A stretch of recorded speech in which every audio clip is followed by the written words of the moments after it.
This is a short video we've made in memory of Buffy the Chicken.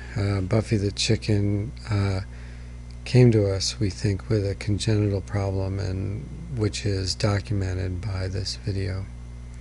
We are very appreciative of Dr. Mark Keppel, who works at the Emergency Clinic for Animals in Madison, Wisconsin. He did a marvelous job in treating Buffy, and he was very sensitive to us and our needs, and we really appreciate everything he did, including a post-mortem analysis. Also, Dr. Melissa Bear contributed some comments. Buffy here is walking between the rest of the chicks in the water dish. So you'll see her there, and there she's about 2 days old. And there she is sticking her head in the food dish, and she tries 1, 2, and eventually on the third try gets into that food dish, and you'll see her do that here. She's about 2 days old with the rest of the chicks, and they came to us on May 28th from mypetchicken.com. And you see, so she's got a fair bit of energy to start with, and she can obviously move about pretty well. But we were noticing after a few days that she wasn't participating as with the others as often as we'd like. And then on the following Sunday, May 31st, we began to notice she walked with a limp.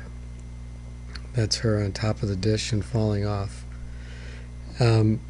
And so we brought her into the vet, and after consultation with Dr. Keppel, we decided to put her leg in a splint because she wasn't putting any weight on that leg. There was inflammation in the leg, and there she is with the splint on her left leg. It almost looks like a smooth wing. And the first few hours, I would say 36 hours, she had a lot of difficulty moving about with that splint, and we had to look after her pretty carefully. Actually, this is the first hours at home with the splint, and that didn't go so well, and we called Dr. Keppel, and he suggested we put her in a smaller box, which we did, and you'll see she learned, like I said, after about 36 hours to be pretty effective in that box. But obviously the first few hours were pretty rough. It was hard to watch, and we had to be alert to her to be sure she didn't get her into too much trouble. But once we got her in this much smaller box, she did learn to move around, to eat and drink, and Pat very wisely put a mesh screen on one side of the box so that she could also interact with the other chicks and be part of that group. We thought that would be important, that she maintain that connection to the group so that there'd be a good chance she would be reaccepted in the group and not picked on too much when she returned. There's Buffy right after she gets the splint off, and that's now on June 7th. She gets her splint off, and she's doing pretty well. She's standing up on both legs. She does carry the left leg off to the side a little bit, but she walked around pretty well. That was on June 7th, but by the 12th, things was pretty clear were going the other way.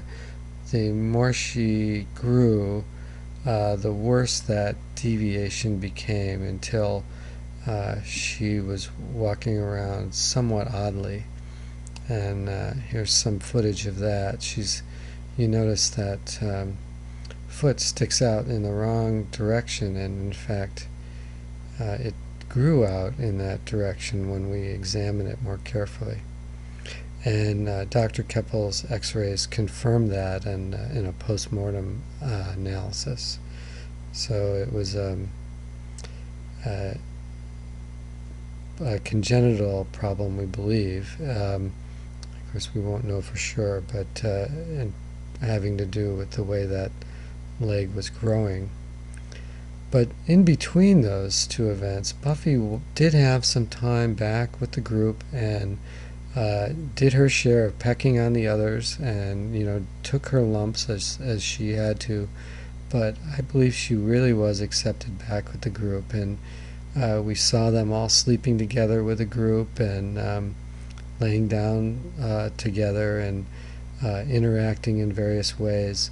And so that was a really good thing to see, that she had that chicken life for those intervening days between the 7th and the 13th. Really, she had some experience. On the 14th, we took her in and we took the hard decision to have her euthanized, since this was clearly only getting much worse with every passing hour. And we'll miss Buffy. We grew to really love her.